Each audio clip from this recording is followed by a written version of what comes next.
O patrão ficou maluco. Forneria original agora com cupom CHARLA10 ilimitado. Peça sua pizza, meu parceiro. É nóis. Então, e essa situação? Você acha que...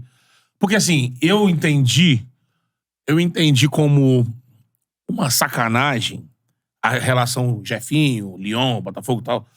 No sentido, olhando por um ponto de vista que os influenciadores do Botafogo colocaram, que eu concordo. De o Castro ter pedido nomes. Ele pediu aqui no Charla. Ele falou, pedi 6 nomes. Eu até fui procurar os cortes e tem lá. Os nomes ainda não vieram. Eu pedi 6 nomes. Eu até perguntei pro Thiago Veras. Thiago Veras, das contratações que chegaram, chegaram 3, né? Dá pra colocar no bolo desses 6 que ele pediu? Ele não. Foram jogadores que chegaram pra compor o elenco. Na própria Charla, um de vocês pergunta, mas esses nomes são pra compor elenco? Pra chegar e jogar. Ou pra chegar? Aí ele falou, você muda de uma casa ou a outra pra... Isso, pra compor usa a base. Pra compor usa a base. Traz os caras de um... Porque chama o Carlos Alberto. É pra compor. É pra compor, exatamente. Então, desses 6 nomes, aquele não veio volante que veio ainda. lá, Matheus Salles, né? Hoje, que já tava contratado, Marlon Freitas. Pra compor também. Que eu acho que é um volante que faz falta ao Botafogo, um cara de mais pegada, né? O Botafogo tem Tietê, tem Patrick de Paula, mas um cara de mais... Então, assim, fica esse vácuo. O Castro pediu 6 nomes que não chegaram. O Castro defendeu em vários momentos, preciso do Jefinho mais um ano pra maturar o Jefinho aqui. É importante, virou titular do time. Aí não chega nenhum nome desse, de titular. E aí o Jefinho sai. Agora, no dia seguinte da nota, que foi... A nota saiu num dia, no dia seguinte veio um papo de grana, mas na nota, quando sai, um empréstimo de graça. E o Botafogo nega o papo de grana. Então. Pela notícia do Então vamos ficar na nota. Não rola dinheiro. Bota o Jefinho lá. Os valores os valores não são revelados. Porque seria uma venda mais na frente, né?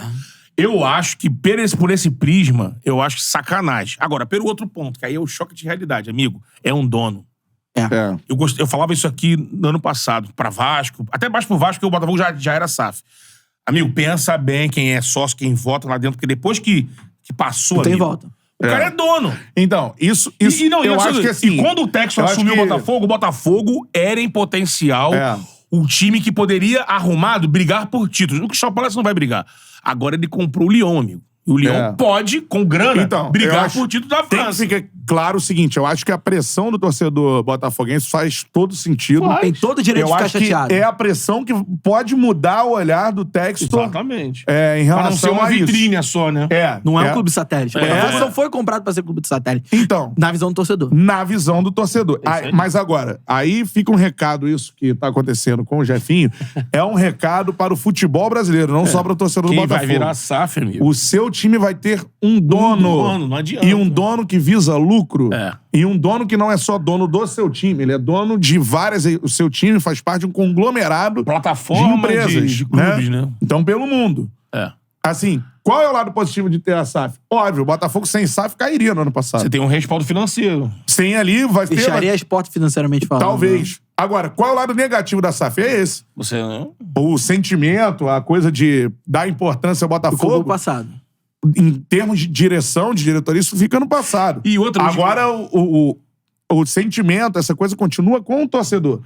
Agora, óbvio, o torcedor fazendo uma pressão, né, reclamando disso. Parece que já você pode mudar essa situação? Pode. Né? Parece um efeito de entrar uma grana pelo Jefinho. O Textor, ele se sacudiu ali. Eu acho que nessa situação... Em outro caso, agora o Textor vai pensar 2 vezes pra fazer, né? Tem esse caso do fluxo de caixa do Botafogo, que é um problema que tava rolando, né? Sim. De grana ali. Sim. O primeiro dinheiro previsto. Porque assim... Mas assim, é muito prazer futebol brasileiro. É isso. Isso é SAF.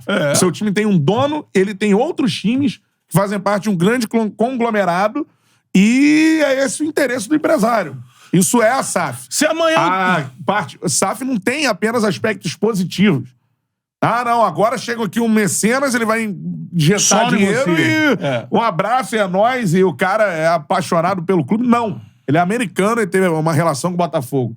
De observar que comercialmente é rentável. Pegar na baixa e depois você pode ganhar na Exatamente. alta. E é isso. Isso se chama SAF. E assim, a gente aprendeu aqui no Tchala, em algumas entrevistas, de que existem milhares de formas de SAF, né?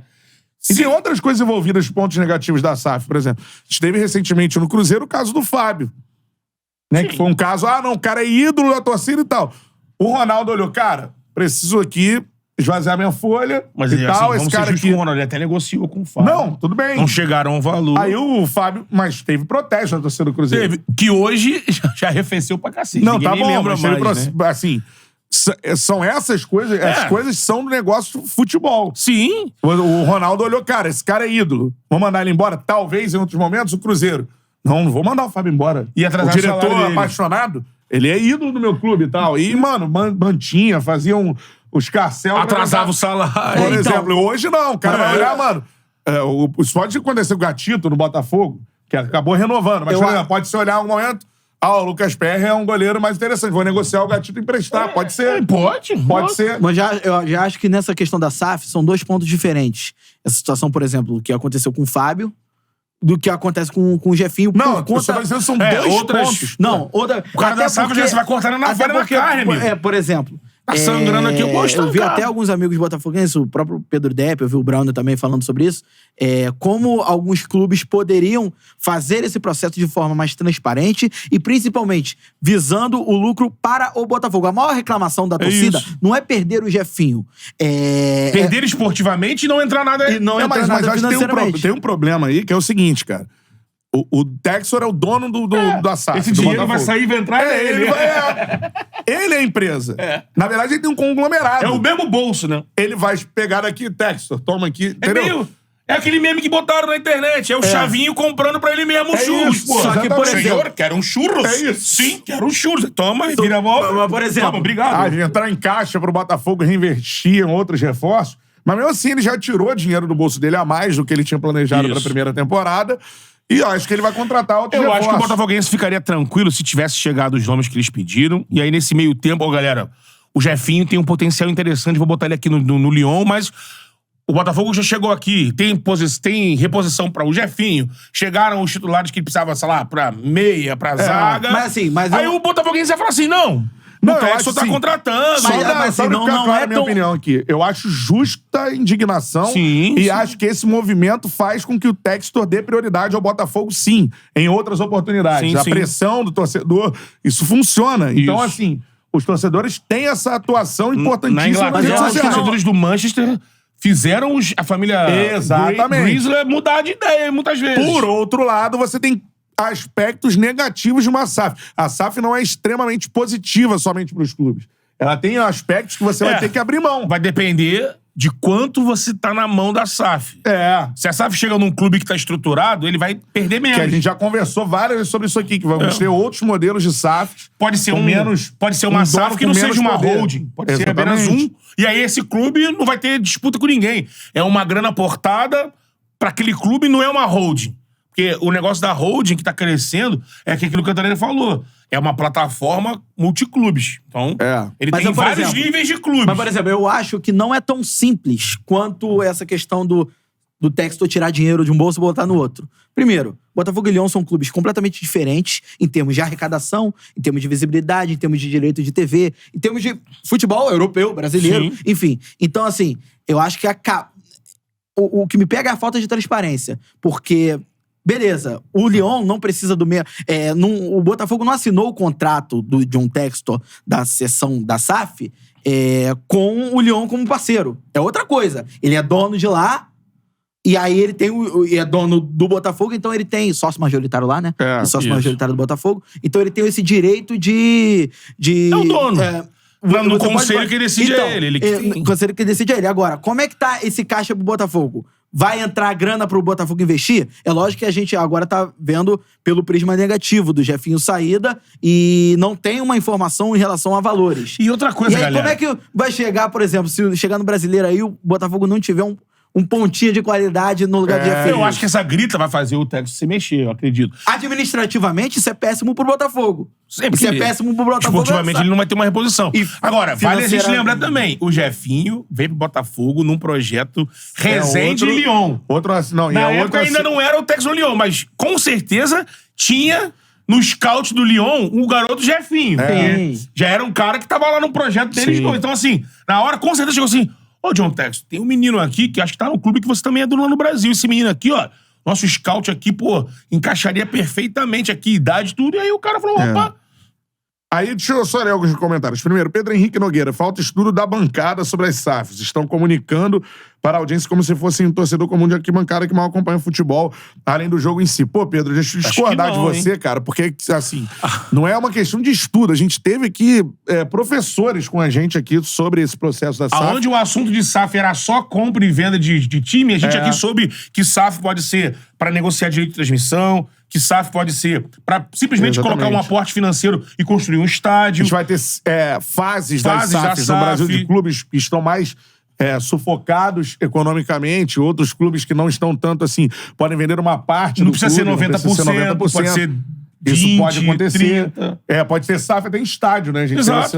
O Prakovinik falou, você pode virar Cláudio, SAF. Veja aí as resenhas do Cláudio Prakovinik, do Valim Vasconcelos, Felipe Ximenes, enfim, de pessoas que participam da organização do futebol pra você se informar também, assim como a gente Antes fez. dessas charlas, o meu conhecimento de SAF era muito pequeno.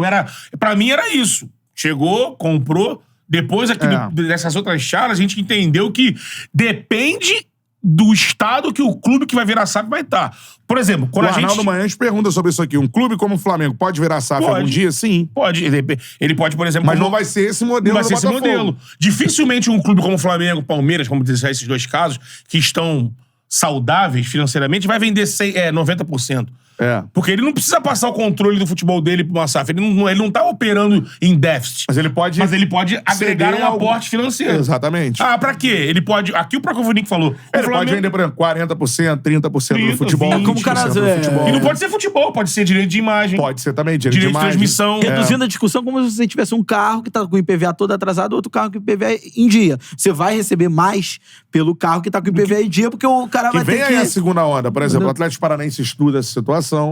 É um clube hoje, né, financeiramente estruturado. Foi dito aqui também pelo Valim e pelo Prakovinik. O Atlético Paranaense, por exemplo, é um caso que a gente tem que observar, porque no caso do Atlético Paranaense, a SAF lá, o estudo, é mais pra ter uma segurança no pós-Petralha do que qualquer coisa. Exatamente. Porque aí ele já sabe que, olha, o Petralha, ele é um ser humano, ele... Não é eterno. Não é eterno. Então, assim, o que a gente vai fazer quando o Petralha não estiver mais aqui? Eu acho que uma SAF pode ser uma situação. E aí ele vai negociar do jeito dele. De repente, vai ser 50-50, vai ser 40% do futebol. O Atlético tem estrutura, tem estádio. O Atlético tem tudo isso. De repente ele põe os direitos de transmissão, que o Atlético ele não vende tudo, ele negocia isso muito diferente, então ele pode fazer. E assim, existem N possibilidades. Essa primeira fase, como o Cantarelli falou, foi a fase dos clubes em perigo. E aí você em perigo, você entrega o seu futebol. Que é a menina dos olhos, lógico.